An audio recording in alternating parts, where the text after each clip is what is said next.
So, you've heard the term investing and you've decided you want to invest. But what does that even mean? Where do you even start? If you've been asking these questions, then you're at the right place. My name is Ognian Stanoev, and in these videos we will go from confusion to clarity. As a person who has achieved financial freedom through investing, my goal is to get you from zero knowledge to having a good overview of what investing is, how to invest, what different types of assets there are, and how to decide which ones to choose, common mistakes, and more.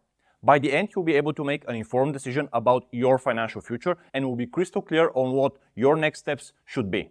So, let's begin with the basic question. What is investing? For the purpose of this video, we'll only talk about financial investments. I know a lot of people say they invest their time into something or invested in a vacation or a laptop, etc. This is not what we will be talking about. We will only talk about investing money here.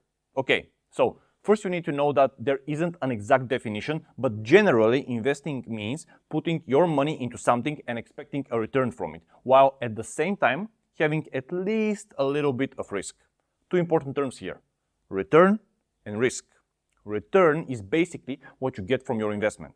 If you invest $100 and you get 10 back, you got $10 from your initial $100 investment, or 10%. Every single person who invests expects something in return, otherwise there will be no incentive for them to invest in the first place. Okay, what about risk? Risk is the possibility of something going not the way you want it to. From that stranger in the bar not giving you their phone number, all the way to a car crash, risk is an inevitable reality of our life.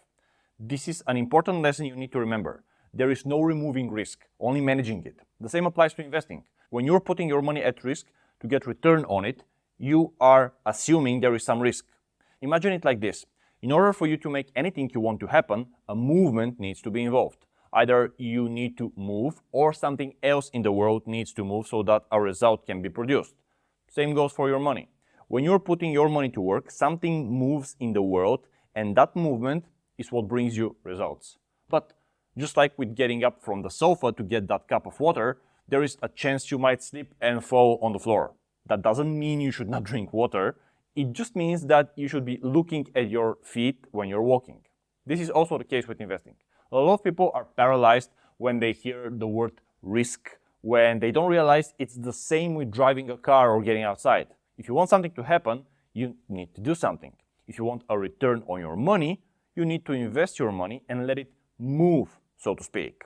With all that said, generally what investors do is buy assets like stocks, cryptocurrency, gold, or real estate, all of which we'll talk about later in this video. So logically, the next question we need to answer is, what is an asset? To put it in layman terms, an asset is anything that can be useful. For example, if you have a piece of wood, it can either be burned to generate heat or carved to create a useful tool. In the world of finance, an asset is anything of economic value that can be expected to provide an economic benefit. So, when investors buy assets, they hold them for the long term, expecting to either generate cash or sell at a much higher price later. If investors are looking to purchase an asset that generates cash, like rent from a house or dividend from a company, then that is the purest form of investing, where you buy something that generates value for society and you receive a reward for that. It is a pretty simple concept that everyone can understand.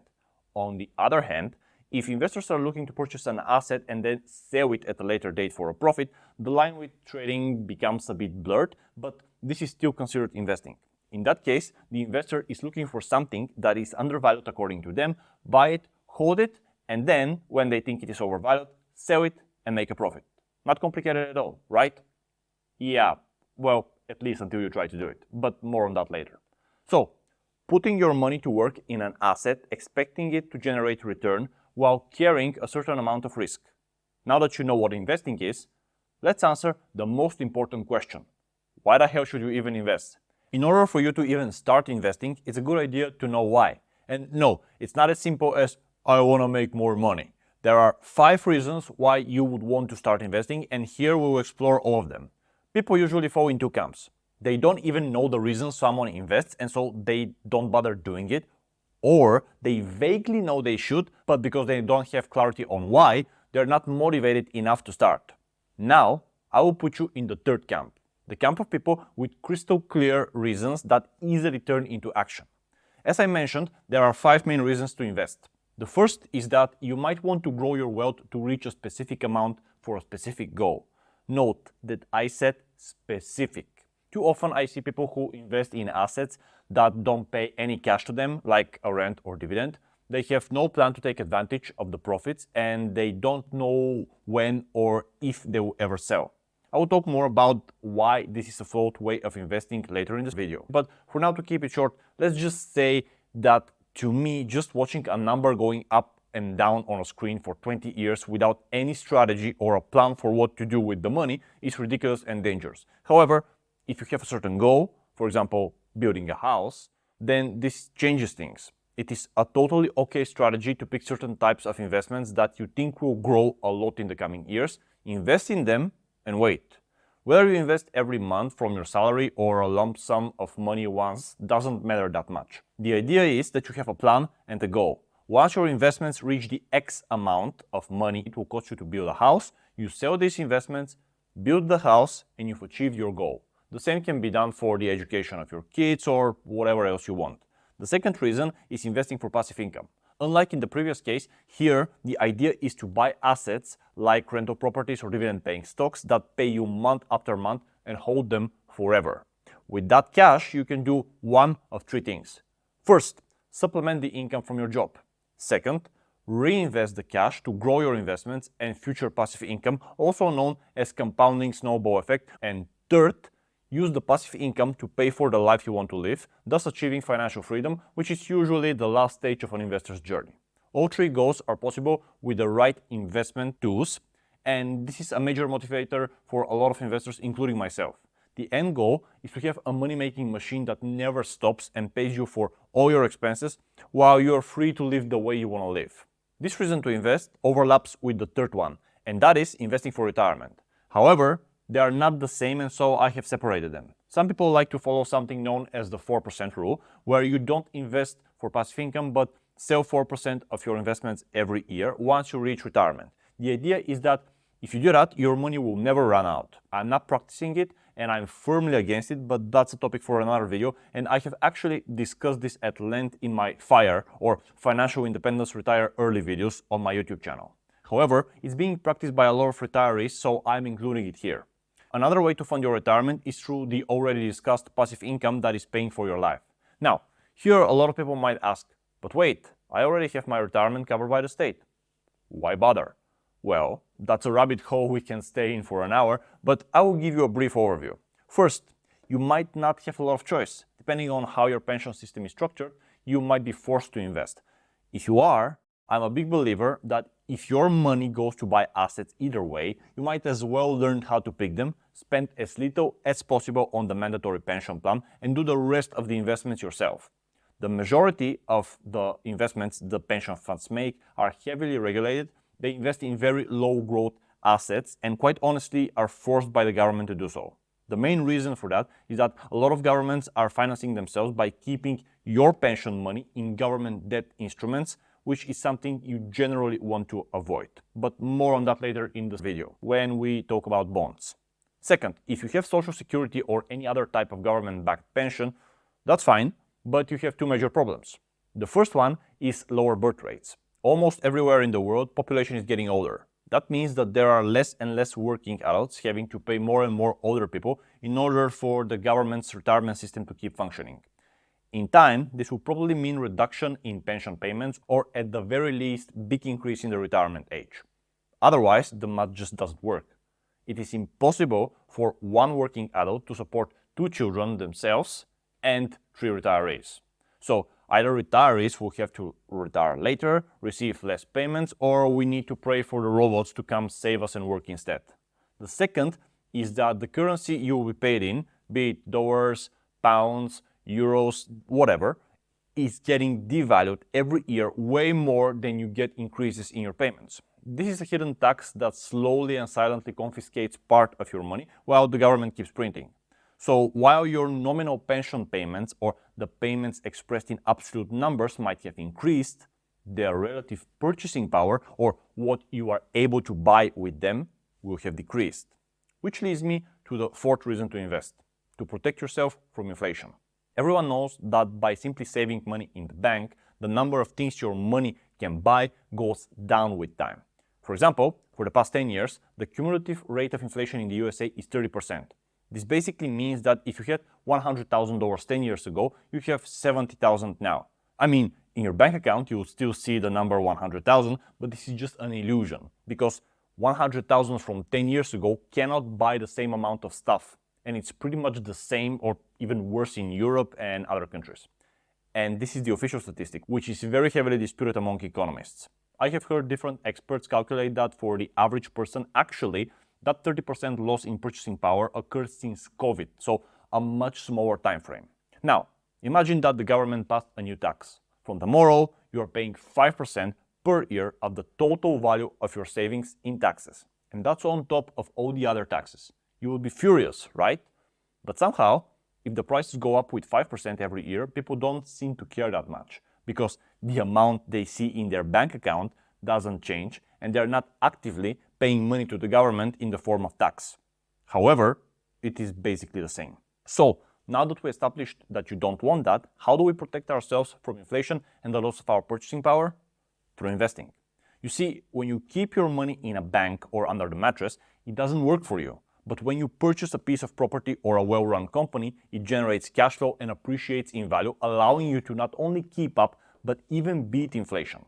And the fifth and final reason you might want to invest is reserved only for the long-term thinkers, for people who want to leave some form of wealth to their children. As we already established, if you just save money in the bank or receive social security payments, in a couple of decades your children will have nothing. However, if you invest wisely, you'll be able to give them a major leg up in life and could even be remembered as the founder of a family fortune. And I know, it sounds weird and bombastic, but hear me out. Even if you invest part of your salary for a few decades, then live from the income without selling your investments, and then your children inherit your assets, you could still be giving them millions of dollars if you invest wisely. Just $1,000 invested in a very, very basic fund like the S&P 500 in 1920 would have grown to $2,193,000. And that's inflation adjusted, so it means real money. Imagine if your great-grandfather had done the same. How much easier and richer would your life have been? Well, you can give that to your grandchildren. I don't know about you, but that's extremely motivating to me. Alright, now that you know the 5 major reasons for investing in the first place, what can you even invest in? Next, we will see what types of assets and investments exist and how you can take advantage of them. Okay, so you're already convinced you want to start investing. The question is, in what? Search Google for types of investments and you come across that. Whoa, alright, since I don't want you feeling like this, I promise I will simplify the different types of investments there are. You see, if we peel back all the complexity, there are 2 categories of assets you can invest in. And in the rest of these videos, we will explore them. The 2 categories are cash-producing assets and insurance assets. Mind you, these are terms I have created in order to simplify the idea, not the official ones. Here is what I mean. Cash-producing assets are assets that pay you for owning them. This means that you invest in them and you either receive money in return or the asset generates money and that money is reinvested back in it. Insurance assets are not what you think. We're not talking about insurance policies here. Why the name then? Because just like insurance, these are assets that you buy hoping you will never use them. More on that later. Which are the main types in the category of cash-producing assets? Credit, real estate, and stocks. Let's go over them briefly. By credit, I mean any type of lending product where you lend money and receive interest in return. You can lend using a peer-to-peer platform, you can lend to your neighbor Joe, or even to the government or corporations. How do you do the last one? By purchasing what's called bonds. Bonds are issued by governments or corporations and are used as a credit instrument in which you as an investor can lend them money and receive interest in return. Real estate is pretty self-explanatory. It's either land or buildings that are used by a person or a business, and in return for giving it to them as an owner, you receive rent from it. Stocks are simply businesses that are public and open to anyone to invest in them. These companies produce some kind of a product or a service, or in other words, value for society. If you own little pieces of them, known as shares, you're a shareholder. As a shareholder, you own a portion of the profits these businesses make. We'll take a deeper look at this category and these 3 types of assets later in the video. For now, let's move to the second category, the insurance assets. As I said, They're called insurance because they aren't productive, meaning they don't generate any cash. They're purchased because they protect their owner from bad events like wars, hyperinflation, geopolitical crises, totalitarian governments, and other things like that. Insurance assets are often overlooked or even frowned upon, but they are an important part of each person's portfolio. This will not be about making a lot of money. If that made you click away, good. This will be about how to protect your wealth. I will reveal to you what the so-called, by me, insurance assets are, why they are important, and why they can literally save your life. I mean, your actual life, not your investments. But first, let's broaden out a bit. I have a big issue with how financial advisors and gurus define risk. When you hear them talk about it, it is always related to losing 50% of your stock portfolio or volatility in the stock market or mixing bonds with stocks so that you don't have big losses during recessions and on and on and on and on. And I'm like, do you people even understand what the full meaning of risk is? So let's dive into the topic. The financial industry's definition of risk often is extremely limited because it only looks at risks within the financial markets. It makes sense because that's where these people spend their whole day, but it's very narrow. An example of a risk within the financial market is you having a stock that goes to zero or losing 30% of your portfolio because of a market downturn and other examples like that. Now, you certainly need to know about these things and we will discuss them later in the video. But first, I want to explain to you that risk is not confined to a stock going to zero or your portfolio losing 30%. You know what else risk is? War. Having to flee your country. Confiscation of private property. Totalitarian governments. Hyperinflation. And other cheerful events like these.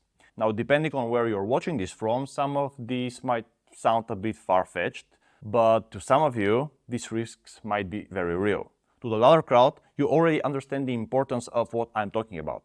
To the former crowd, don't think you're beyond the reach of these events. Of course, if you live in the middle of USA, you might not be as concerned about a foreign invasion or hyperinflation, but that only means that you might want to allocate some more percentage of your portfolio to these insurance assets, not eliminate them entirely. Okay, so what assets am I talking about?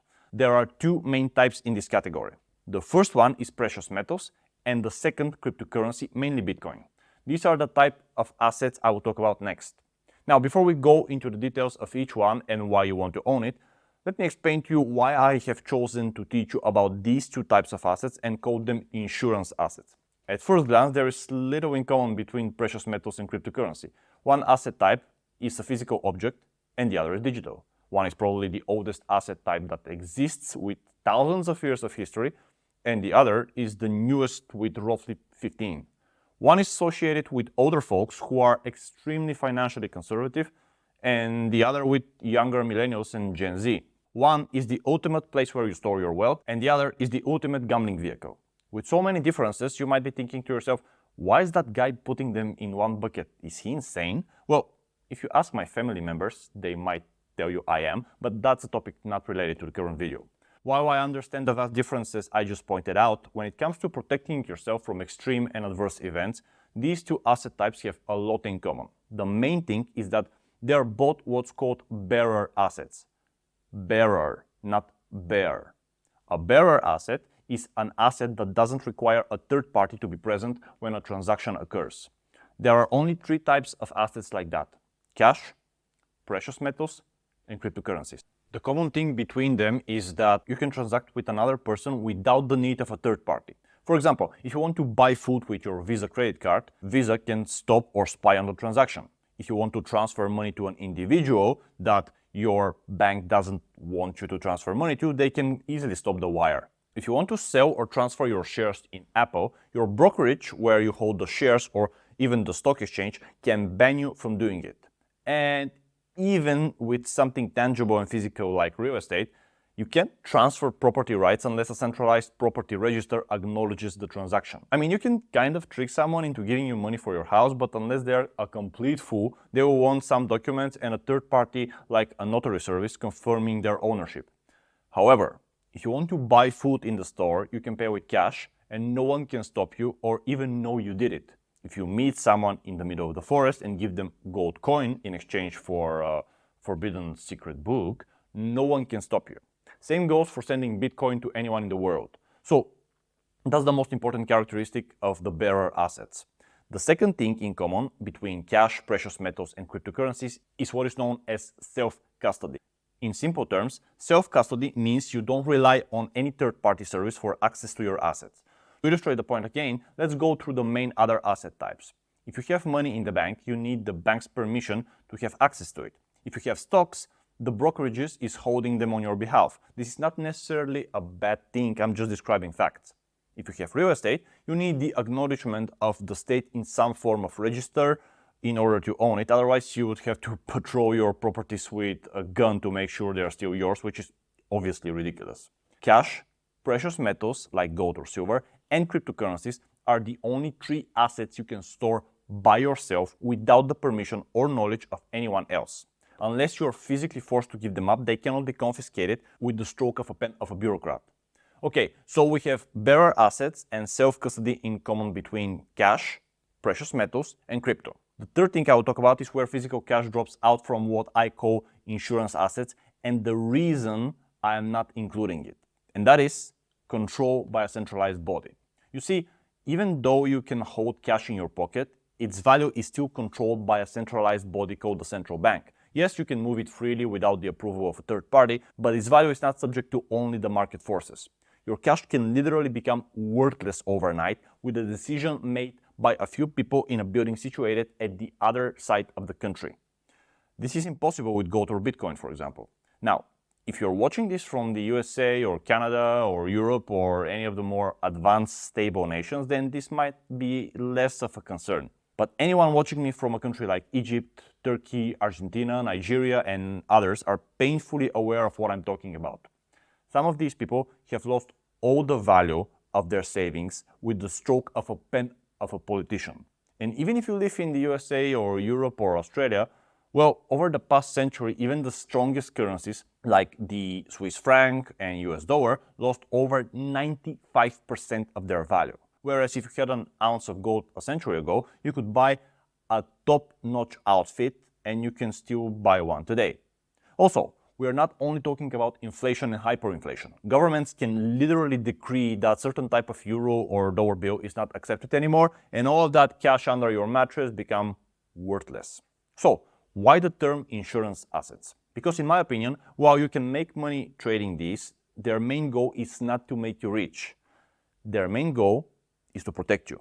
And yeah, I know, you can buy Bitcoin for 10K and sell it for 50K, but that's more on the trading side and not what I want to focus on. Those types of assets are insurance assets because they protect you from extreme unforeseen events and allow you to have complete control over them. Unlike the productive assets, which I described and will talk about later in the video, which generate economic value and so can pay you for owning them, a gold coin buried in your backyard does nothing. A Bitcoin sitting on the blockchain does nothing. They don't produce anything. This is the main reason why I would never advise anyone to make them the majority part of their portfolio. However, depending on where you live and what your personal situation and beliefs about the world are, I think it's healthy to have those types of assets as a minority part of a diversified portfolio. Now, as I said, these assets won't make you live noticeably better. They don't produce anything, they won't pay your bill or allow you to retire. However, what they do is insure you, hence the name, against black swan events. For those of you who don't know, black swan event is something extraordinary that no one can foresee happening, like COVID, 9/11, war, a government making a decision in the middle of the night, etc. Your stock portfolio falling with 20% is not extraordinary, and I'm not talking about these kinds of events. An invasion or a civil war starting in your country or an overnight currency hyperinflation is what these assets are made to insure you against. So, now that you have the overall picture and knowledge, in the next part I will focus on the two types of assets in this category: precious metals and cryptocurrencies, starting with precious metals. What is the purpose of precious metals as an investment, and should you have them in your portfolio? Precious metals are the typical and oldest example of an asset that doesn't need a trusted third party and which you can hold and transact with yourself. They are a so-called bearer asset, which means you can literally carry them in your pocket, meet a stranger on the street, give it to them, and receive something in return without the need of a bank, credit card company, or any other institution.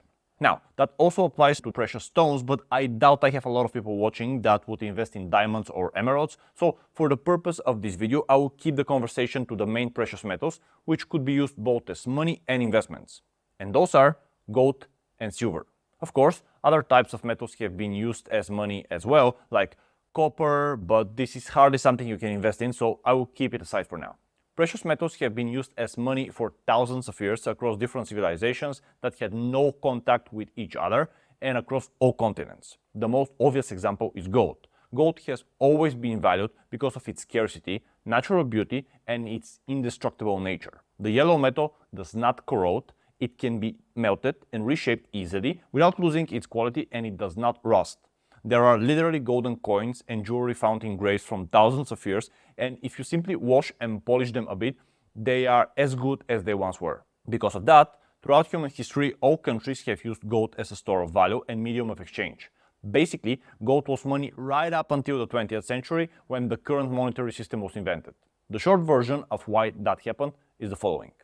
Gold, being a physical object, is really easy to steal and dangerous to move around in large quantities. Hence, as trade grew and became more complex, more and more people started storing it in centralized vaults and trading paper notes instead.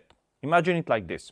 If both you and I know there is 1 ounce of gold in bank X and you have the ownership of it, which can be proven with a note from the bank, then I can accept that note instead of the gold as a form of payment. To the bank, it doesn't really matter whether you or I will redeem it, and to you, it doesn't really matter whether you pay me with the note or the gold itself, because either way, you part with your gold and receive what you want. Fast forward a bit, and gold started to get centralized. At one point, the banks found out that not everyone is going to suddenly redeem all the gold at once, so they started lending more gold than they actually had, using these receipts in order to make extra profit. As a result, the majority of the world's gold ended up sitting in centralized vaults, and people were using paper notes as money instead. Later on, in the 20th century, for reasons that are too long for me to explain here, the governments decided that they won't back the whole circulation of currency with gold, but only a part of it. And in 1971, the link between the US dollar and, as a consequence, all other currencies and gold was broken, and we entered the era of the so-called fiat money, which are created entirely by governments. From that moment on, gold became purely an investment asset and was no longer money, and the same applies to silver. This is the very brief and oversimplified story of how we got where we are today. As a result of that, you can no longer get a gold or silver coin and go to your local store to buy milk, but the usefulness of these precious metals as a store of value still remains. So, why are they still useful if they are not used as money? There are 2 main reasons for that, which we'll explore now. The first reason is that ever since paper money was divorced from gold, its value has been dropping or outright disappearing over time. The average currency has lost almost all of its purchasing power in the last century, and even the US dollar or the Swiss franc have lost 95% of their value. However, you could still roughly buy the same amount of oil or clothing with an ounce of gold today as you could a century ago, which means that gold preserves the purchasing power of its holders in the face of currency depreciation or even outright hyperinflation. However, if this is your only concern, there are far better assets to own which are economically productive, can grow more than gold or silver, and can give you cash to live with. We'll talk more about them later in this video. The second and main reason why precious metals are useful is the main reason they're in the insurance category of assets. The fact that you can self-custody them, meaning that you don't rely on a bank, centralized register, or a credit card institution. If you own a piece of land in a country with corrupt government, the people in power can simply change the name of the owner of the land in the register and you no longer own it. But if you own gold coins and go to literally any small town in the world, you will find someone to sell them to without asking for anyone's permission. So basically the asset is permissionless and also preserves your anonymity. You can own gold without anyone knowing it. As a result, depending on where you live, if you fear a collapse of the financial system or an authoritarian government confiscating your assets, you can protect your wealth by owning precious metals yourself. A very important note here is that the second benefit of gold or silver, the self-custody element, is only valid if you, well, self-custody it. If you own a gold fund on the stock market, for example, you might get the benefit of protection of your purchasing power, but you are reliant on a third party to honor their promise to you and give you that asset when you need it. Same applies for storing your gold in a vault. For For these reasons, I find it strange that people choose these strategies, and I'm advising you to never do either of these. If your government decides to confiscate assets, or more specifically gold, where do you think they will go first? To all the banks and vaults that hold it. You might as well invest in stocks or real estate, which at least produce something and give you rent or dividends. And if you think this won't happen in your country, check Executive Order 6102 from 1933, by which the United States government forced all citizens under threat of 10-year imprisonment to surrender their gold to the government. With that order, they kept owning gold illegal for 40 years. If that can happen in the USA, trust me, it can happen anywhere. Similar laws have been enacted in the UK, Poland, Australia, and other places. The reason for the confiscation was that at the time the dollar was backed by gold at 40%, and so during the Great Depression, the Federal Reserve, the central bank of the USA, could not print more money to fight the depression because it had no more gold to back it. By buying up people's gold at way lower than the market price, the government basically removed the constraint and the Federal Reserve could print more money. Anytime the government sees private ownership of gold as a threat, they won't hesitate to take it from you. Because of that, I believe that it is foolish to own precious metals in any other way than by holding them yourself. However, that introduces the big problem I mentioned in the beginning of my brief history lesson: theft. If you simply hold it in your house, it's easy to be stolen, which is exactly why I personally don't own any precious metals. They can be easily stolen in my home, and holding them in a centralized vault seems stupid to me. But if you can find a clever way to do it, I believe a small allocation to gold or silver, around, let's say, 5-ish% of your portfolio, would be reasonable. Now, with all that said, in the past 15 years, a digital cousin of precious metals has emerged whose goal is to fix the problem of theft and physical confiscation. And that cousin is called cryptocurrency, which is what we will talk about next. What is cryptocurrency, and does it have a place in your portfolio? This is probably the most controversial asset of all. Some people are literally ready to die for it and have dedicated their whole life to crypto, while others shrug it off as magic internet money and are even saying only criminals would use it. What is the truth, and how does it concern you and your investments? This is what we will talk about here. Before we dive in, I first need to explain two major points. The first one is that in this video I will only be looking at the fundamental qualities of crypto and the reason why I put it in the category of the so-called, by me, insurance assets. And the second one is that I will be focusing on things like store of value, decentralization, censorship resistance, etc., and will mainly reference Bitcoin and perhaps a little bit of Ethereum. I will not be discussing the 1,000 different crypto projects and coins aimed at solving a specific problem, like digital file storage, supply chain management, etc. So, with that said, what is cryptocurrency? The brief version is that in 2008, Satoshi Nakamoto put together a number of existing technologies, with his own innovations added to the mix, to create the concept of digital scarcity. There were a number of predecessors that solved parts of the problem, but this was the first one that put enough pieces together to become a big success. Who is Satoshi? No one knows. Perhaps he is not one person, perhaps it's a group of scientists, or perhaps it's a joint project between fractions of the NSA or CIA. Honestly, there are thousands of theories, but that's not what is important. The important thing to focus on is that a technology was invented that for the first time allowed public, digital, immutable, decentralized storage of information. This is what is known as the blockchain. Blockchain is like a shared public record of transactions stored across many computers. Each transaction is added as a block linked to the previous ones, creating an unchangeable chain that's secure and transparent for everyone involved. And because of that, for the first time, a form of money could exist that is digital and did not rely on a bank, credit card institution, or a central bank in order to be stored and exchanged online. That's how Bitcoin was born. Now, you might be thinking, but wait, crypto is what teenagers used to get rich. Why are you classifying it as an insurance asset? Well, after explaining what the blockchain is, we can now go to explaining the main qualities of Bitcoin that make it part of my insurance asset category. The first one is that it's a bearer asset, which you should know from previous explanations means that there is no counterparty risk. You hold it, you have it, and you can do whatever you want with it. You don't need the approval of a bank, credit card company, or a brokerage to move it around. Because of that, it is also censorship resistant. That means that you can literally send money to anyone in the world, in any country, and there isn't an authority that can stop you. A third very important quality is that, just like gold, when governments print money and devalue paper currency, the value of crypto goes up. It goes up by different amounts, of course, and in the past decade and a half, Bitcoin has wildly outperformed gold, but the idea is that it's a protection against inflation, money printing, and hyperinflation in general. Talking about gold, Bitcoin has been named digital gold because of the similarities it has with the yellow metal and its uses as a bearer asset that has no counterparty risk and is censorship resistant. However, there are three key differences I want to talk about which you have to understand in order to comprehend Bitcoin and crypto in general. Two of these differences are Bitcoin's advantages and one is a disadvantage. First, the disadvantage. Although crypto is pretty anonymous, as I said, the blockchain is a public ledger that anyone can open and check. Tracking transactions and addresses is hard, and especially certain types of crypto wallets, which we will talk about later, are not connected to ID documents. However, there have been cases where government agencies use private companies specializing in analyzing the blockchain and have been able to track down criminals. Now, this by itself is good, obviously, but it also means that there isn't the level of anonymity you have when you are giving a gold coin to someone in the forest. Whether that concerns you or not depends on where you live and what you want out of your cryptocurrency.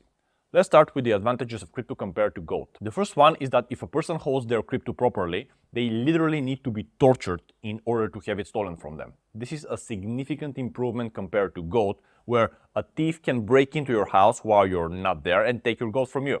With cryptocurrency, you can hold it on what is known as a private cold wallet, and it can only be accessed by the person having the so-called keys to it. This can be a special device which is encrypted with a code or even memorized phrases.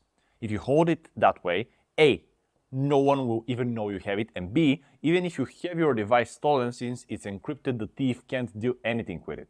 Here a lot of people get mistaken that the cryptocurrency lives on the device, and so if it's damaged or stolen, you lose your funds. But that's not the case. All cryptocurrency lives on the blockchain, which is a public network secured by what are known as miners. These miners solve algorithms and spend real-world energy to secure the network and mine new blocks from the blockchain and are rewarded for it. In that situation, your key is only a way to access your assets which are on the blockchain. But these assets don't live on your device or whatever else you use. Just like I have discussed previously with gold and centralized votes, if you plan on holding crypto, please don't hold it on centralized exchanges. This completely defeats the purpose of it. There is a saying in the community that goes like that: not your keys, not your crypto. This is the first ever digital asset which you can store and secure yourself. Take advantage of it.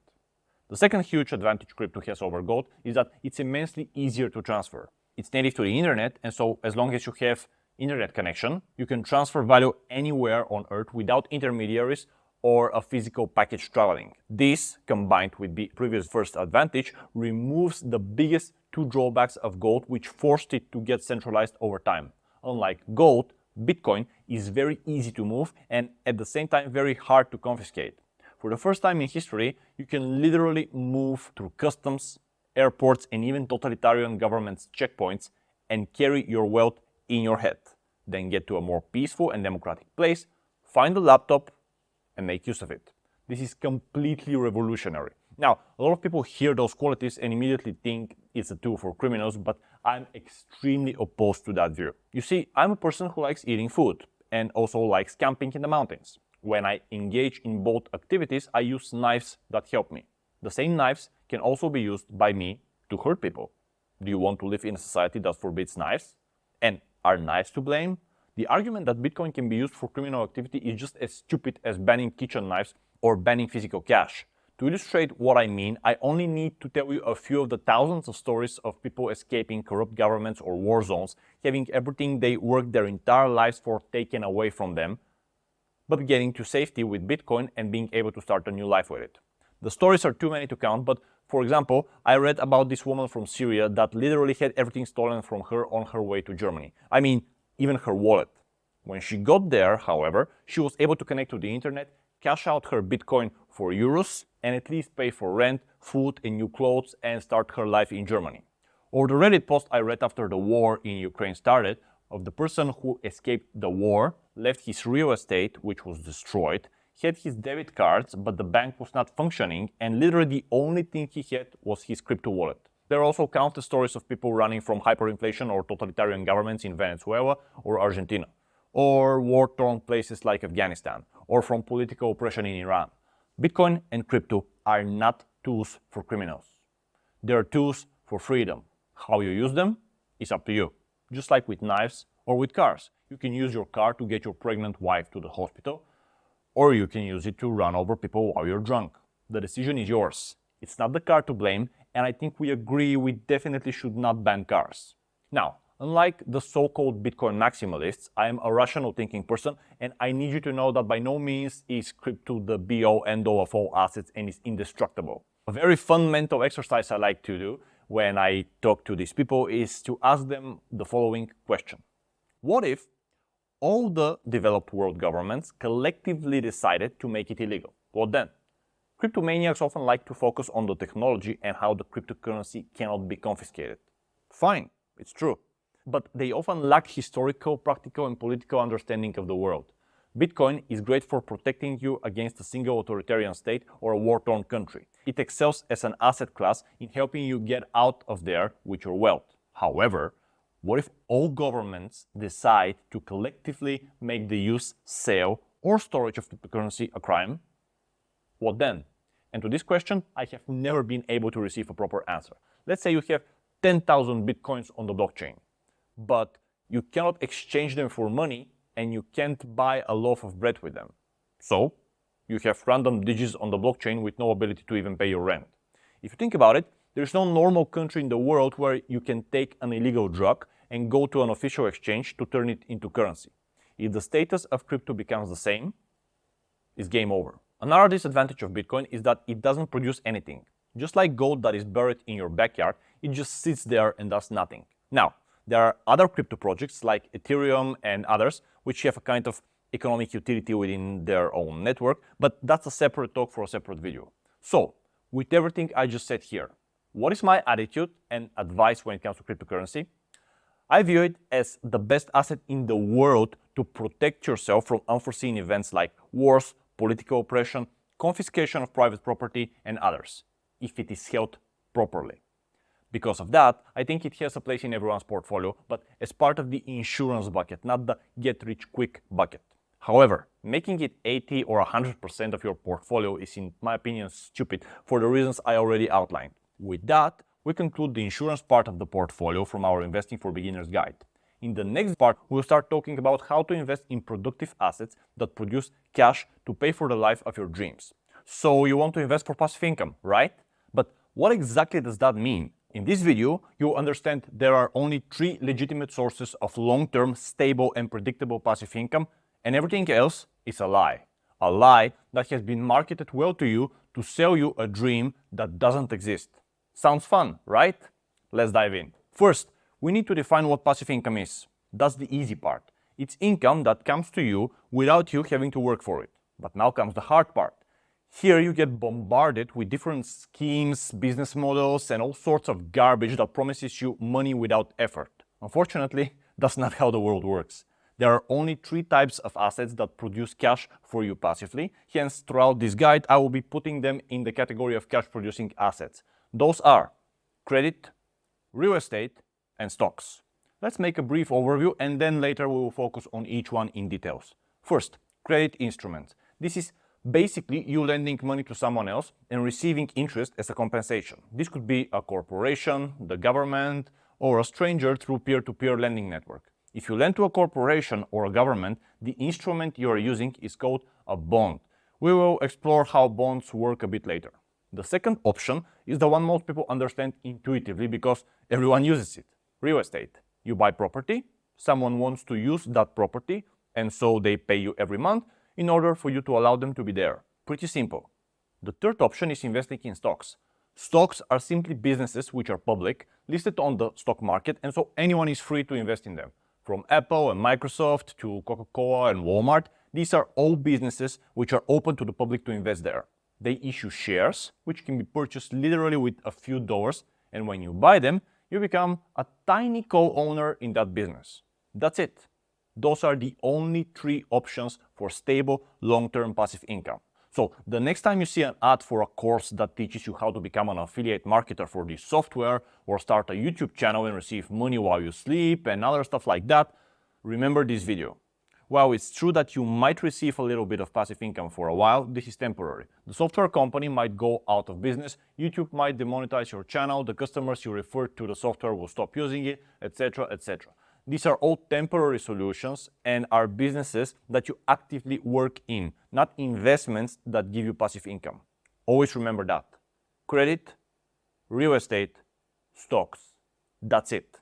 And now, let's talk about the first way you can make passive income, by lending your money to other people. Investing by lending your money is often seen as the most secure way to make passive income. Whether that's true or not, we will find out here.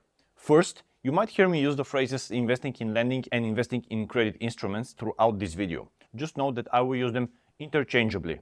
Second, we will discuss the two major investment types you can make by lending your money: peer-to-peer lending and bonds. While they're both classified as lending, just know that this is about the only thing they have in common. They are very different in terms of security and expected returns, and we will see the pros and cons of both. Lending money means that you put your capital at risk by giving it to someone else and expecting to be compensated for that risk in the form of interest. You negotiate a certain time period after which they will give you your initial money back. Until that time comes, your profit is made from the interest payments. Now that you know what lending is, let's dive into the two main ways you can invest by using it. The first one is peer-to-peer lending.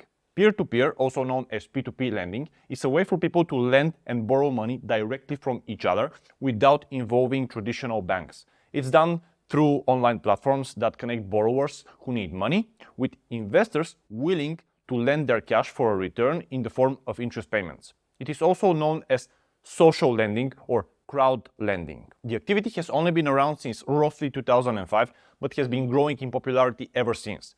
Peer-to-peer lenders are individual investors who are usually seeking better returns on their money than traditional lending instruments and are using those online platforms to connect with borrowers. These borrowers are individuals or small businesses looking for alternative ways to borrow money.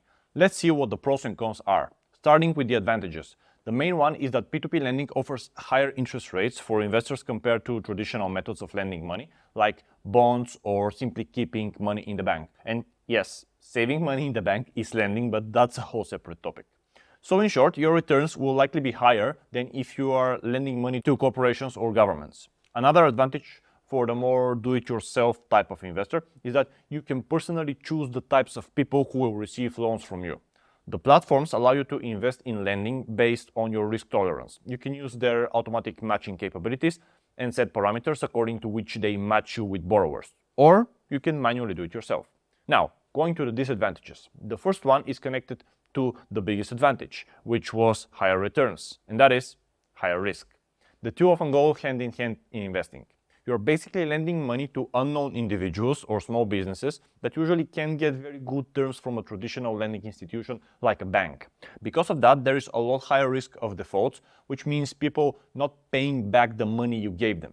Research on P2P lending platforms has indicated that defaults there are much more common than those in traditional financial institutions, sometimes in excess of 10%. Another risk you have to be aware of is failure of the platform itself. It is important to use a reputable platform that is well regulated and has segregated accounts, meaning that they don't mix their money with their customers' money. If that rule has been kept, then you probably will still be owed your money from the borrower, but the service might be disrupted, you might have to wait for years, etc. It's not a pleasant process to go through. Alright, now let's talk about bonds. Bonds are a loan you give to a company or government. In return for your money, they promise to pay you back the original amount, called principal, after a certain period, which is called maturity date. Plus, they'll pay you fixed interest periodically, which is where your return comes from. It's a way to invest and get steady income through those interest payments, and then if the borrower does not go bankrupt, you get your original money back. However, something to remember is that you get your original money back at the same nominal value only if you wait for the maturity date. If you don't, then you will need to basically trade the bond at whatever the current price is. And since bonds are financial instruments which can be traded just like stocks, their price fluctuates every day. So if you have a $1,000 bond maturing in 5 years and you wait for 5 years, you get your $1,000 back. However, if you want to get your money on the third year, you might have to sell it for $800 at the open market. The main advantage of bonds is that it is the most secure form of passive income you can have. If you're lending to corporations, this is less secure than lending to governments, but it also depends on which government and which company. There are specific agencies whose job is to assign ratings that represent how likely is a company or a government to go bankrupt. So, for example, if you invest in a Microsoft bond, you are way less likely to lose your money than if you invest in an Argentinian bond. In general, however, if we try to compare apples to apples, corporations have at least a theoretical chance of going bankrupt, whereas a developed world government going bankrupt is highly unlikely. While that might sound good, it isn't. And I will talk about why in a second. First though, regarding corporations, the reason bonds are the most secure type of investment is because of something called capital stack. The capital stack is a way to visualize all different types of financing used for projects, ranked from the safest to the riskiest. It basically outlines who gets paid first. So imagine this, a company is worth $1 billion. It runs into financial trouble and goes bankrupt. As a result, it is liquidated. It owns $600 million to bond investors who lent it money. It pays back those $600 million in full. And then, with the rest of the $400 million, everyone else who invested in the company's stock gets paid proportionally to their shares. And it doesn't matter whether they get 100% or 1% of the original investment. The thing you need to remember is that bond investors get paid first. And then, whatever's left is distributed to the rest. And when it comes to government bonds, you are basically guaranteed to get paid back unless the government goes bankrupt. This is why the interest rates on bonds of third world countries is so much higher than those of, let's say, the USA or Australia, because they are riskier. However, if you invest in a bond of a country like Canada or Japan, you are basically guaranteed to get your money back. This is the main advantage, and at the same time, the main disadvantage, and exactly the reason why I don't own bonds. Confused? Let me explain. In order to explain that, I first briefly need to answer the question of what money is. This is a topic for at least an hour-long video, but I will try to give you the extremely simplified and ridiculously shortened version. You already know from this Investing for Beginners guide how gold was replaced by paper money. If that hadn't happened, when a government issues a bond, you would give it 1,000 gold coins and you would get 30 gold coins per year in interest. Gold supply grows at around 1 to 2% per year and it cannot be created artificially. So the 30 gold coins you get at the end of each year would have roughly the same value as they did an year ago. And whatever the government does, it cannot simply create the coins to pay you back. However, we don't live in such a world. In the current world we live in, governments of the major world economies that have their own currency, like the USA or UK or Japan, are in complete control of the creation of new money, which means that if they don't have enough to pay you back, they can always print more. Remember when I said that if you invest in a bond of a major developed economy, you are guaranteed to get your money back, right? Well, this is one of the main reasons why. If you invest in a dollar bond of a country like Sri Lanka and they have to pay you back in dollars, but they don't have enough dollars because their economy doesn't produce enough to buy these dollars, they will go bankrupt. However, if you invest in a Japanese bond and the government has some issue paying it back, well, what they do is they can always print a bit more Japanese yen and give you back the money. And you will be glad you got it back, but by the time it gets to you, the value of the money would have already dropped because they had to print it. Now tell me this, would you lend money to an entity that had the ability to create at will the money they pay you back in? I certainly wouldn't. So basically what happens is through various methods which are too complex to explain in a beginner investing guide, all the major governments engage in what's known as financial repression. Financial repression is a term that describes measures by which governments channel funds from the private sector to themselves and thus they reduce their debt. The overall policy results in the government being able to borrow at extremely low interest rates, which would not be possible in a free market that doesn't have government interference. Of course, it happens at the expense of savers and investors who receive lower returns on their investments. How does that work? As I said, this is a complex topic, but I will give you a few brief examples. Let's say you are the government and under a free market you have to pay 5% interest on your bonds to investors. However, that 5% is higher than you can afford. So what you do is create rules and regulations for the pension system that forces it to invest pensioners' money in safe assets. Which are those safe assets? Government bonds, of course. And in that environment, the government, using its regulatory power, constantly funnels the savings of the pensioners to fund itself. The pensioners receive artificially lower 2% interest on their bond investments instead of the original 5% they should have. It's a sickening and silent way of confiscating private wealth to fund public spending, but that's the game we have to play if we want to invest in bonds. Another example is yield curve control and quantitative easing, under both of which the central bank creates new money to buy government bonds. That way, as a bond investor, you are literally competing with an entity that has unlimited amount of investing power and you are bidding against them. Not a great game if you ask me. And so, using all these measures, governments love to lower the returns on bonds below the inflation rate, which is also called negative real yield.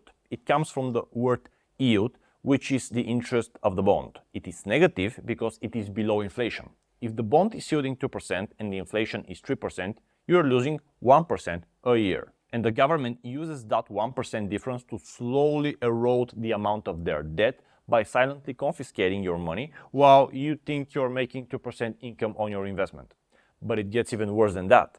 Bond interest payments, unlike rent from real estate or dividends from stocks, don't grow. If you invest $10,000 in 2% yielding 30-year bond now, on the first year, you will make $200. And on the 30th year, when you get your last payment, you will still make $200. And then you will get your initial $10,000. If you know how much the value of your money has dropped in the past 30 years, you can imagine what it's gonna be in 30 years from now. Because of that and more, I personally don't like investing in credit instruments in general. That includes corporate and government bonds, because I refuse to play that game. I refuse to play the game of negative real returns and losing money to inflation, manipulated markets, and sneaky financial repression tactics. Obviously, I'm not your personal financial advisor and I cannot tell you what to do, but this is how I think and I'm sharing it with you. Alright, so how can we actually invest for passive income then without playing a game that is rigged against us? This is what we will discuss next. I really doubt there is a person alive who has ever wanted to start investing for passive income and has not thought of real estate. I mean, it's the dream, right? Buy a property, find a tenant, get rent, enjoy life. As a person who receives passive income from rental properties, here I will explain investing in real estate for beginners with all the advantages and disadvantages it has. This space has far too much hype and myths associated with it, and I will do my best to give you an objective overview of the pros and cons, allowing you to make more informed decisions. So let's start with the advantages. The first one is that real estate seems easy to invest from a knowledge standpoint. It's familiar. Everyone has a roof over their head, everyone knows the value of it and how it works. Later we will see how that actually is not entirely the case and can lead to very bad decision making, so stay tuned until the end to find out why it's a problem. The second advantage, which is the most attractive one, is the passive income you get. Once you buy the property and a person goes to live there, you can start getting rent month after month. In short, you start living the dream. Of course, if you structure it properly, a lot of people who invest in their first property soon find out that it's not as simple. For example, in the beginning when I bought my first property, I remember having a leaked pipe, so I spent a lot of time and mental bandwidth going back and forth with the insurance company and also calling people to check where exactly in the wall it's leaking with a special thermal camera, etc., etc. Now, to some extent, that can be mitigated with property management companies, and this is the path I have taken. When I get a new tenant, I never meet them. I don't know how they look, I don't have their contact info. Most importantly, they don't have my contact info, and everything is managed by the property management company. If you can structure your real estate investment in such a way, it can be truly passive. It's not 100% passive as the income from bonds or dividend-paying stocks, but it's close. A third advantage is that it protects you from inflation. If you own a piece of property and prices start going up, especially if it is because of currency manipulation on the part of government, usually real estate price would optically go up too. That doesn't mean you are getting richer, because you're not, but it means that you are keeping up with inflation. Generally, the same applies to the rent, although this depends on a lot of factors which we don't have time to discuss here. One of the biggest advantages of investing in real estate, and the thing that has arguably elevated it to almost cult-like status, is the ability to borrow and invest in properties with borrowed money. This is the main reason there have been so many real estate success stories in over the past couple of decades. In order to understand that, you have to remember my explanation in this video about how money is being devalued by the central banks, who have been creating money ever since we stopped using gold as currency.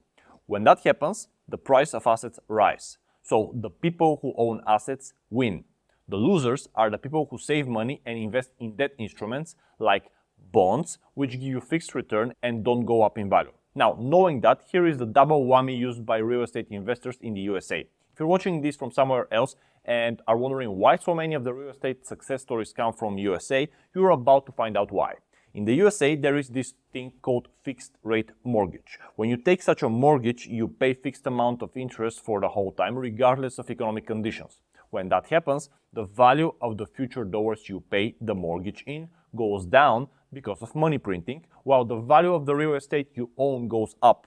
Fast forward a few years and even decades, and you're paying 30% less on the mortgage, while your real estate is 30% up. This is the key, and this is why, at least in the USA, where fixed rate mortgages are possible, a lot of people do that. This is called inflation-induced debt destruction. It's not a term I invented. I heard it from a famous real estate entrepreneur called Jason Hartman. It's basically letting inflation slowly erase the value of your debt while the value of your real estate goes up. However, you have to be careful because it's a fine line between using leverage smartly and overextending. Ask the investors who got wiped out in 2008. If you have 5 houses with $900 rent from each and $700 fixed monthly mortgage, you're making $1,000 in profit every month. However, if the rent drops to $600 because of some economic trouble, suddenly you're losing $500 a month. So there's a lot of risk involved, which you need to be aware of. Additionally, real estate offers some tax advantages, which are unique for each country, so I won't get into them here. Now, to the disadvantages. Yes, sorry to all the real estate fanatics, but there are plenty of them. Starting with concentration. You put a significant amount of money into one apartment, in one apartment building, in one street, in one neighborhood, in one city, in one country. Anything can happen to that place. At the very least, there could be natural disasters like flood, earthquakes, and others that wipe you out. Alright, you might say perhaps you're insured. You know what the insurance companies never cover? Wars, riots, terrorist attacks, and most importantly, wars are never covered and can literally destroy your whole investment in a second. Now, I don't know where you're watching from. I hope you're safe. I hope nothing like that comes to your area, but ask the Ukrainians with real estate in the towns of Bakhmut and Mariupol what happened to their investment. Even if you live in a, let's call it, safer country, even a simple riot like there was in many towns in the USA in 2020 can destroy your property and all your savings invested there are gone. And suppose none of these things happen, it is always possible that slowly a slum appears in the neighborhood or criminal activity increases, and before you know it, the value of your apartment or house has dropped in half and no tenant wants to live there. The point is, a lot of bad things can happen when so much money is in one place. Another consequence of concentration is that a large chunk of your money will be coming from only one or few renters. I have had situations during COVID when a property I owned had no renter for 4 months because no one wanted to live in a one-bedroom apartment at the time. I have also had situations where I don't receive my rent because the renter is in the hospital. So the passive income you get is a lot more volatile and unsecure than people actually imagine it to be. Another problem is that you can't invest in real estate with small amounts of money. Unlike with stocks, you can't just buy half of a square meter of an apartment and receive $13 in rent. It just doesn't work like this, for obvious reasons. Which means the barrier to entry is higher, you have to wait longer, and it compounds at a much smaller rate. Also, you can't use the rent to buy more real estate to create the compounding snowball effect you can with stock investments. With them, you can receive $50 in dividends and immediately reinvest them to buy a new share of the company, which will increase your dividends you receive next month to $52, etc., etc. Until you get to hundreds of thousands of dollars in rent per month, which means tens of millions of dollars in properties, you can't frequently buy new real estate with the rent you receive in order to compound your wealth. That slows down your progress significantly. Another problem is that when you're the owner of a house or apartment, if something goes wrong, your tenant can sue you or the company that owns it.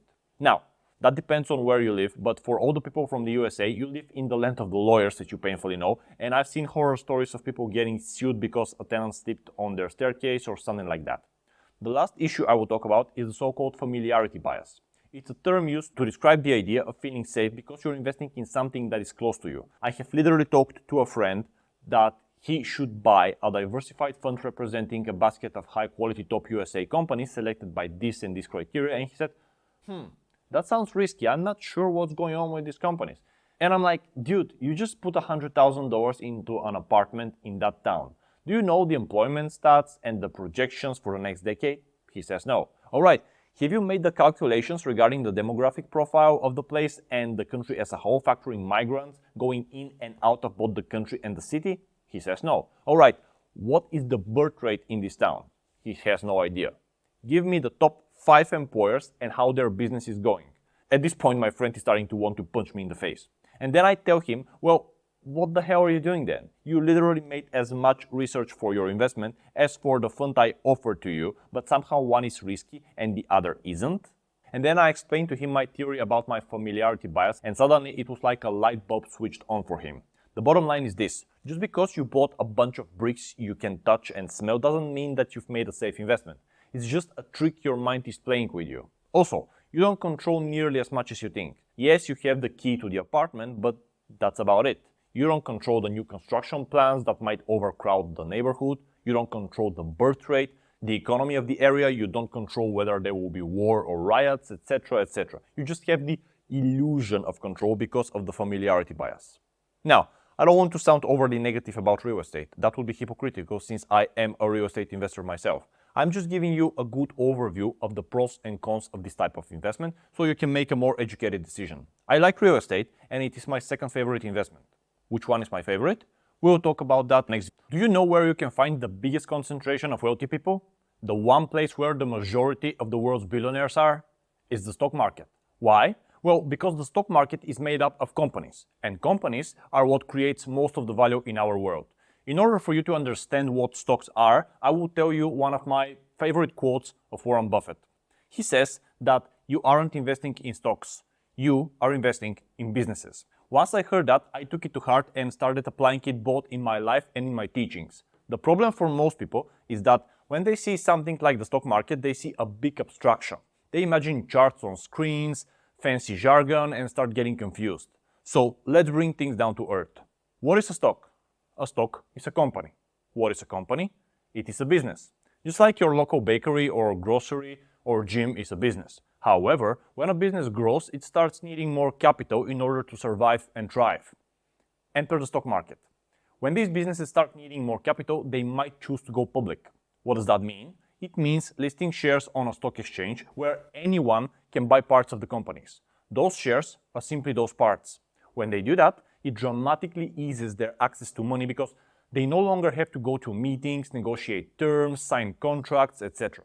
You, I, or a pension fund from Norway can simply place an order for X numbers of shares or pieces of the company, and the company receives that capital to work with. If it makes a good use of the capital, there will be a positive return or profit for the investor. And this leads to the following positive effect for us investors. The biggest, most productive, profitable, and stable companies in the world are public. If you look at any leader in any sector, be it Amazon, Microsoft, Coca-Cola, Apple, Google, Chevron, you name it, they're all public, which means that they are available to us common investors. This is the revolutionary thing about the stock market. You can literally log into an app on your phone, press a button, and with $50 become an owner in the biggest, most powerful, and most productive businesses in the world. That's the power of the stock market. It's not about trading in and out of stocks. It's not about looking at abstract charts on a screen wondering what will go up and what will go down tomorrow. It's about owning a piece of the world economy, letting your money work for you instead of you only working for it, while the upside of your labor goes to the owners of these corporations. Now you can become part owner in them and reap the reward too. But in order to do that, you first need to understand how to buy shares in these businesses. Do you call them directly on the phone and ask them to buy parts of their company? Do you go to your local bank? How does that even work? This is what we will discuss next in our Investing for Beginners guide. So, by now you've already decided you want to buy some stocks. Let's say you want to buy Walmart. Do you go to Walmart, get some groceries, and at the end ask the cashier to give you a stock certificate for one share? Probably not. Or do you go to walmart.com, call the customer service number, and ask them if you could buy some shares of their company? Nope, that won't work either. So how do you buy shares of the companies you want to invest in? Enter the word brokerage. A brokerage firm is basically a middleman who connects buyers and sellers to complete a transaction for stock shares. Now you might be thinking, oh, these middlemen always looking to make money from us. But there are two very important functions that brokerages have, without which, to be quite honest, the stock market would be quite broken. So let's go with our example. Imagine you actually find the right people in Walmart to sell you some shares. You go to their investor relations department and you manage to get someone on the phone. The first issue you face is that unless Walmart is issuing shares currently, they can't sell you any. And because of that, now they will have to call some of their previous buyers and ask them if they want to sell some shares so you can purchase them. But then you ask for a certain price, then Walmart's rep would have to go back and negotiate a deal, etc., etc. This quickly becomes quite the mess. So instead, what brokerages do is they use modern technology to automatically match buyers and sellers. Within a click of a button, you press buy, and a second afterwards, you have your shares. This would have been impossible without the brokerages as an intermediary. Second, no offense, but Walmart doesn't really want to deal with you. I mean, sure, if you're Warren Buffett and you're planning to invest $1 billion, you could probably call the management. But for you and me, they really wouldn't lift their finger and it would be a complete headache. So, step one in buying a stock is choosing a brokerage. The brokerage firms consolidate the investments of tens and even hundreds of thousands of investors and invest on their behalf.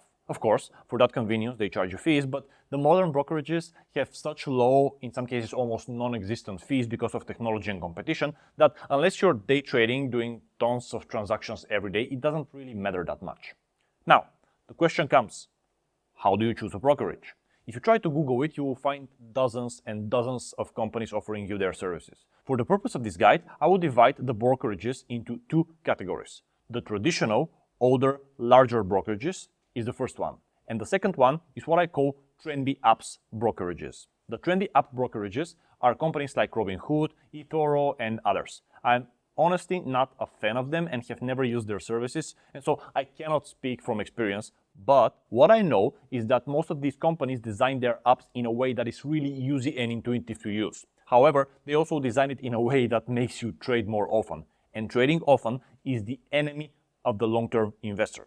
If we compare that with the interface of an older, more established company like Interactive Brokers, it's pretty clunky. The navigation is a standard one, at least for the web version. However, I actually like it that way. After all, I'm not logging into my account to be entertained. Speaking of that, the older, more established brokerages are brokerages like Interactive Brokers, Fidelity, Charles Schwab, and others. These are the biggest, most established ones and the most heavily regulated. When it comes to choosing a brokerage, I like being old school. I like sticking to names like these because the security of my assets is too important to gamble with it. I want companies which are heavily regulated in multiple jurisdictions, including the USA and the EU, have been around for decades, and hold money for the wealthiest investors on the planet. If those conditions are fulfilled, I really don't care about how sleek their design is or if I will save 20 cents per transaction on fees. Remember, we are investors, not traders here. If you recall, I said that brokerages basically aggregate investors' funds and through economies of scale are able to offer us this great service of almost zero commission investing. However, this poses the question that is on every investor's mind. What happens to all my stocks if the brokerage which I invest with goes bust? After all, do I even own my shares if they are investing on my behalf? These are all questions you should be asking, and I want to put your mind to rest. The magic word here is segregation. Segregation of assets. What regulated brokerages do is they keep the assets and operations of their company separated from those of their clients. So basically, if John invests in Walmart stock, his shares are kept separately from the shares of Richard, who also invested in Walmart stock, and all of these assets are separated from the brokerage's financial operations. At least this is how regulated large brokerages operate, which makes it even more important for you to use such. In the event of a brokerage failing, basically what happens is your stocks are transferred to another competitor of them, and most likely with a little bit of turbulence and wait time, you have to log into another website.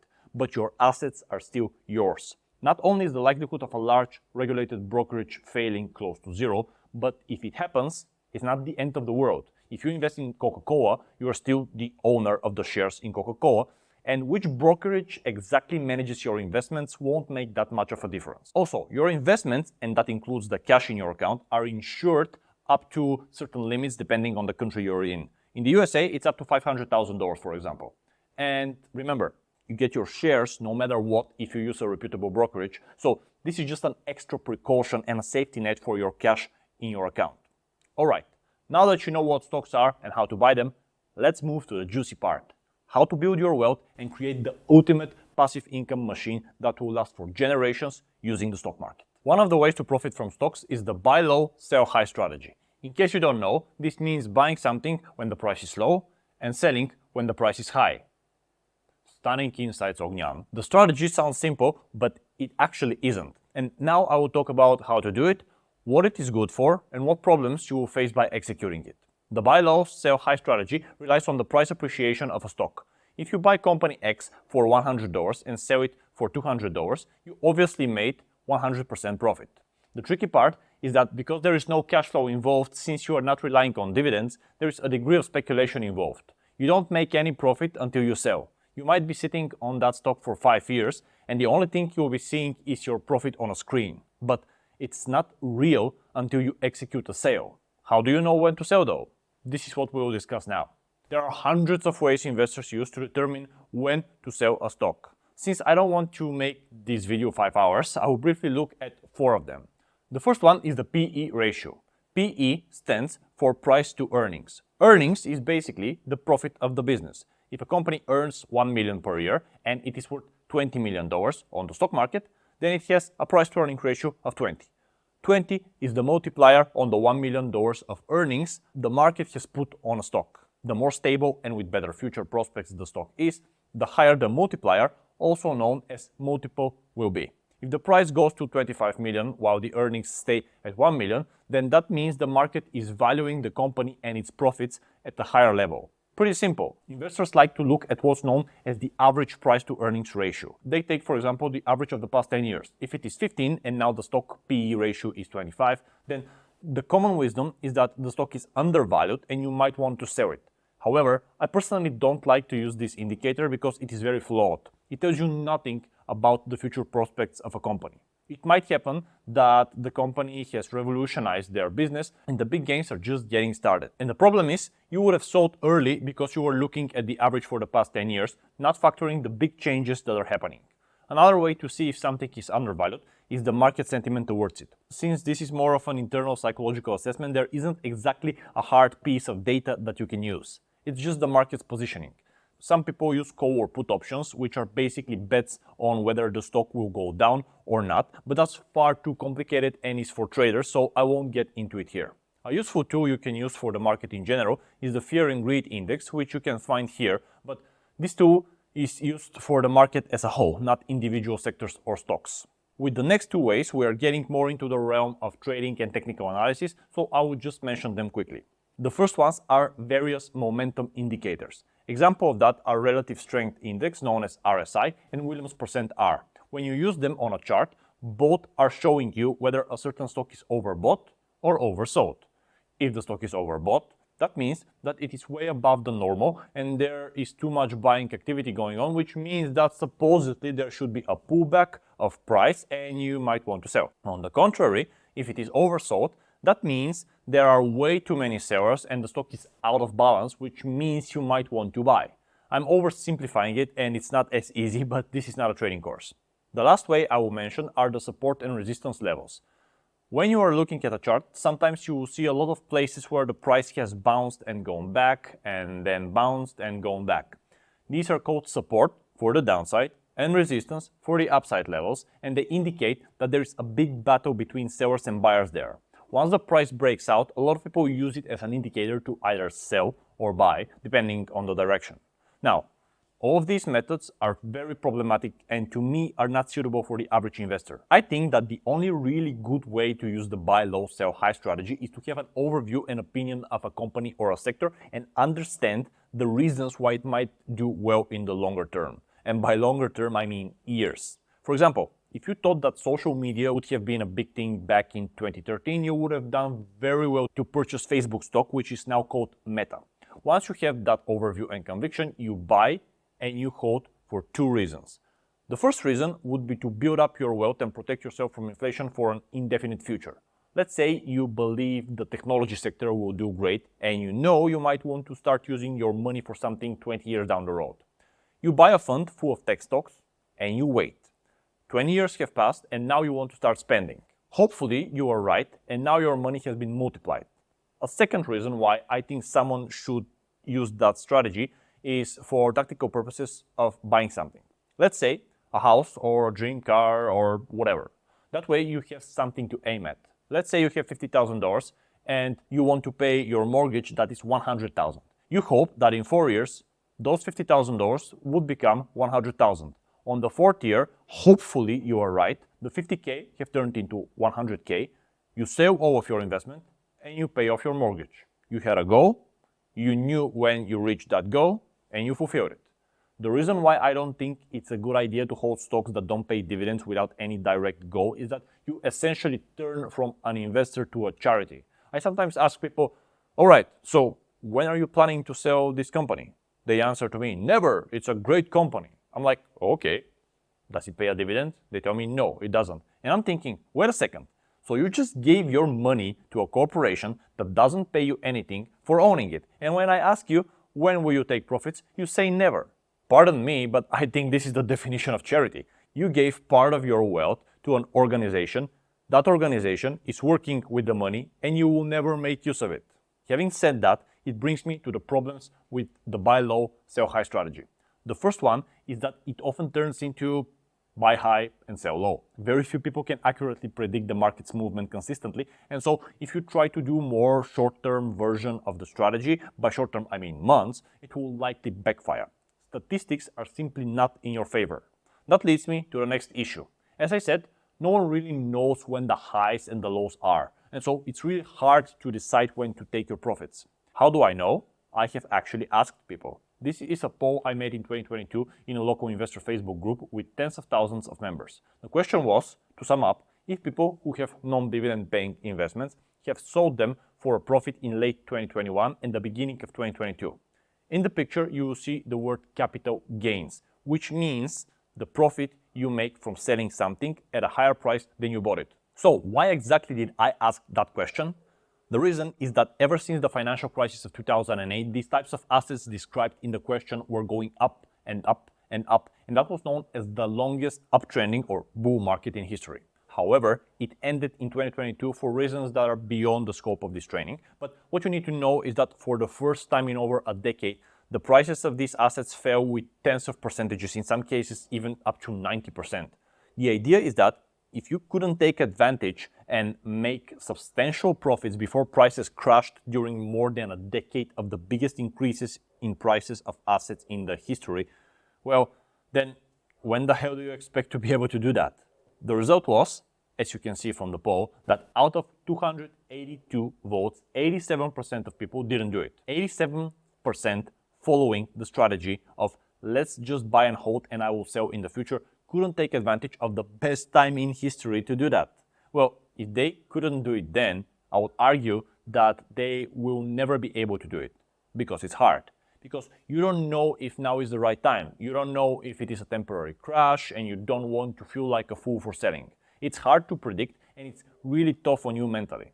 And to prove that to you, the same assets went up like crazy in 2023, just as everyone was expecting recession and new lows.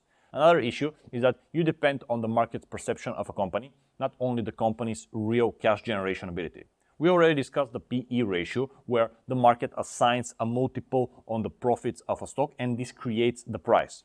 Well, if for some reason the profits of the company stay the same, but the market decides that it will value it at 10 multiple instead of a 20, the price drops in half. And this might be because of something a country leader said on the other side of the world that spooks people. At the same time, your stock might be selling the exact same amount of soap or shampoo or oil and making the exact same money, but your ability to profit from it has been cut in half. Also, even if your investment is going up, it's really hard to make a budget and live off of that investment. I mean, sure, it's gone up 12% yearly for the past 10 years. So how much can you spend next month? No idea. Maybe you start spending 12% per year, which is 1% per month. But what if for the next 5 years it goes up by 6% yearly? Now you have made a big mistake and have eaten into your original investment instead of the profit. It's really a huge roller coaster, especially if you want to achieve the dream of living from your investments. For that reason, I personally like using this strategy only for tactical goals, but not as my core general investment strategy. In my opinion, there is a far better one, and we will discuss it next. The best long-term investing strategy should not make you guess the price of the stock market tomorrow. It should also allow you to take a vacation and still receive money in your bank account, and it definitely should not give you sleepless nights. So, if you agree with me, let's explore this strategy. You see, if you have to sell the shares of your stocks every time you need to pay for a personal expense, this seems like a pretty nerve-wracking deal to me.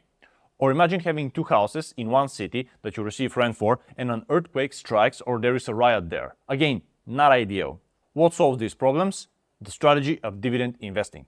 Dividend investing is the act of investing in companies in the stock market that pay dividends to their owners. A dividend is a distribution of cash that lands directly into your account regularly.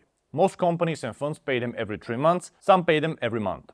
The idea is that because the business is profitable, it is rewarding its owners, which include you, with a distribution of those profits. The dividends are announced and paid on a per share basis. So if you have 100 shares of a company that pays $2 per share, you will receive $200 in dividends.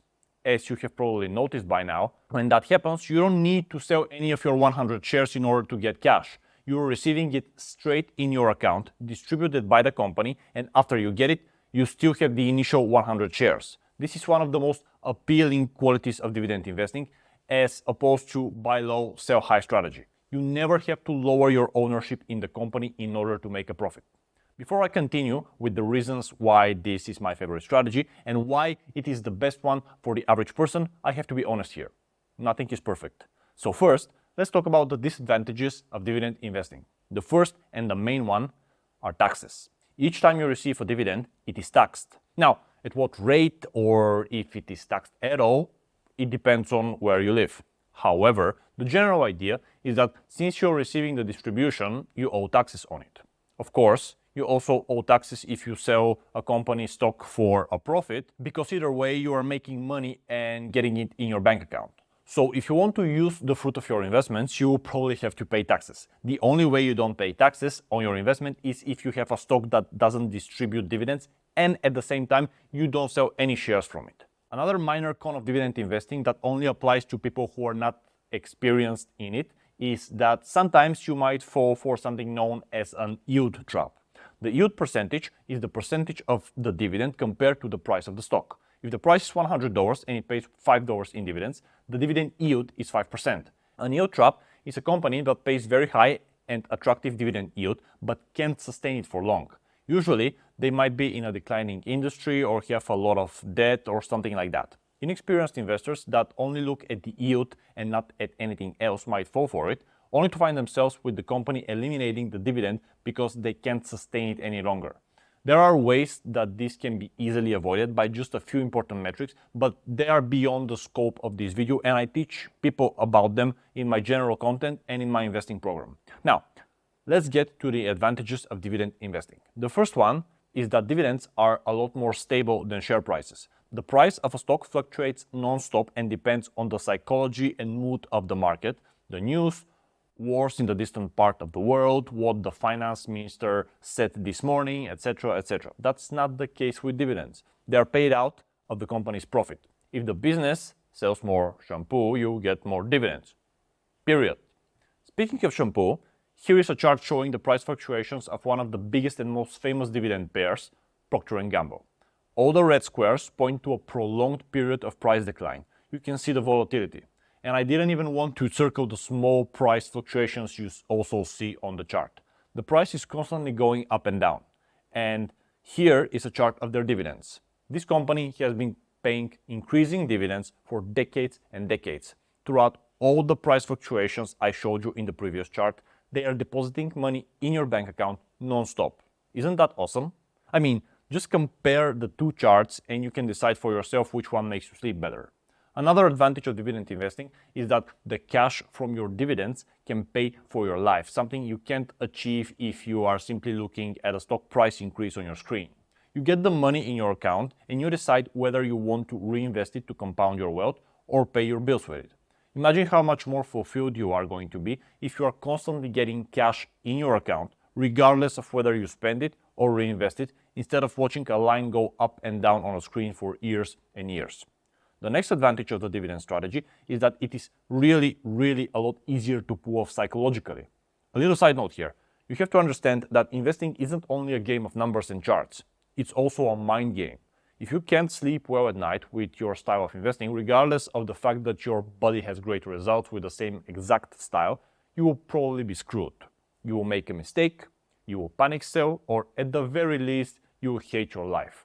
When you invest for dividends, it's a lot easier to keep your emotions under control. If you have a stable company that pays you month after month, you won't be as obsessed with what's going on with the stock price. If it goes down, you are less likely to panic sell because you want to avoid further losses, even though the company has a sound business model and is just currently out of favor with the market. The opposite of that is the so-called FOMO, or fear of missing out. Imagine you buy company X. It doesn't pay any cash. You hold it for a year. It goes up 30%. You're now thinking, if I hold it just a little bit more, I might make 40%. Next thing you know, the stock crumbles. Or you have the reverse situation. You sell for profit, and right after you do, the stock shoots up another 30%. Now you feel like a fool. It's just an absolute roller coaster of negative emotions, which can be avoided with the strategy of dividend investing. Another psychological benefit is that dividend investing focuses your attention on the right things. When you invest only for price appreciation, you might get caught up in the latest trend or only focus on the stock price performance. However, dividend investors are much more interested in how the actual business is doing. As Warren Buffett famously said, you are not just buying stocks, you are becoming an owner in a business. When you need to assess how likely it is for a company to sustain or increase its dividends, you focus on metrics like free cash flow, payout ratio, interest payment coverage, and a lot of other metrics that I show my students and I also talk about in my content. You just become a better investor who is way more capable of evaluating a company's performance simply by shifting your goal and focus. An argument I often hear about is that if you own non-dividend paying stocks, you can simply sell shares and create passive income for yourself that way. While that is technically true, it's hard to pull off. When the price of a stock goes up, you have no idea whether it is going up exactly proportionally with their better business results or because of a little bit of hype. And so you might start selling shares, and after some time, because the price had gone ahead of the business fundamentals, it might start to stagnate. However, you've already been selling shares of the company and now you have less of them. And now you have less shares, they're not going up, you have no dividends, and you've got bills to pay. Not a fun place to be. With dividends, you let literally the best management teams in the world decide what part of the company's profit can be distributed to you without compromising the growth or stability of the business. And companies like Procter & Gamble or PepsiCo have been doing that successfully for literally many decades. So it obviously works. And not only is this strategy way better for your quality of life, but it is actually more profitable for you. A study done by Hartford Funds reveals that going back to 1960, 69% of the total return of the S&P 500 index can be attributed to reinvested dividends and the power of compounding. Also in the same study, it is shown that companies that grew or initiated a dividend have experienced the highest returns relative to other stocks since 1973, with significantly less volatility and drama for you as an investor. One of the main reasons for this is that companies that pay dividends are more disciplined in their money allocation because they have a commitment to the shareholders, which keeps them accountable. Also, a growing dividend signals that the business is doing well and is confident in its future. And the last benefit I will talk about is probably the most important and is what got me started investing with this strategy. There is something called dividend reinvesting, which means that when you get the dividend in your brokerage account, you can choose to buy more shares of the same or different company with it. That way, you will be using the company's money to buy more ownership in the same company or in another one. So your wealth can basically grow on autopilot without you adding more personal money in it. And if you decide to contribute monthly, the effect only gets stronger. It is also known as the compounding effect and is really miraculous once you see it. Here is an example with conservative numbers that are totally realistic. In the first case, the DRIP, which stands for dividend reinvestment, is off. If you invest $1,000 a month for 30 years, the final amount of your portfolio would be $751,000 and the yearly dividends you will be receiving will be $67,000. Don't get me wrong, that's pretty good, but let's see what happens when we implement the snowball compounding effect. We turn on the dividend reinvestment function and our dividends are buying us more shares, which gives us more dividends, etc. And here are the results. After 30 years, our portfolio will be worth $2,162,000 compared to the previous $751,000. And the dividend we will be receiving per year will be $180,000. The difference is staggering. And remember, this is done by investing $1,000 a month consistently, not by being a millionaire or winning the lottery. And the best part? Each month, you can decide whether you want to increase the compounding effect by reinvesting the dividends or get them in your bank account and spend them. The decision is yours. That gives you flexibility, for example, when you get fired, to not take the first job that is being offered because you have passive income coming to you every month. You can use it to wait for a few months for better opportunities, then find a job that you like and start compounding again. And then, once you have enough, you can stop working and enjoy the passive income from your dividends. The choice is all yours. So, as you can see, for all the reasons outlined in this video, I think that dividend investing is the best core investment strategy for the average investor who wants to build their wealth and create more freedom in their lives. Now, that doesn't mean that it is the only strategy or that you shouldn't use any of the others that we have talked about in this Investing for Beginners guide. I want to make sure you understand this because the internet is such a polarized black and white space that people rarely speak to you honestly and in a reasonable way.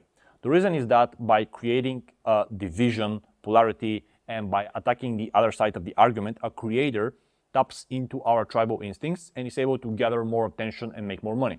This is an age-old marketing tactic that I know works, but I'm simply refusing to implement in the content I create. With that said, I want you to know that dividend investing is not the only thing a person should be using to build their portfolio, and the other strategies we talked about have their place. I personally use multiple of them. So don't get into this polarized worldview of either or and black and white thinking. It's just that for me, dividend companies and funds are the biggest part of my investing portfolio, and I also think that they should be the main focus of every investor that wants to achieve more freedom. Does that mean that you should not buy gold to protect yourself or buy non-dividend paying tech stocks for a few years so that you can make 100%? No, of course not. These are all legit strategies. But the end goal, the thing we are all striving towards, is a better quality of life and more choices and freedom for us and our loved ones. And I think dividend investing is the best way to achieve that. If you want more help with starting your journey towards investing for freedom, then check the links in the description for the ways I can be of help. In one of them, you will find my free investing masterclass, where I go much deeper into the dividend investing strategy. I compare it in great depth with other strategies, some of which we discussed in the current series, and I also show how anyone, regardless of their level of knowledge or prior education, can start building their wealth and invest for financial freedom. If you're interested in that or in other ways I can help you, check the description of the video.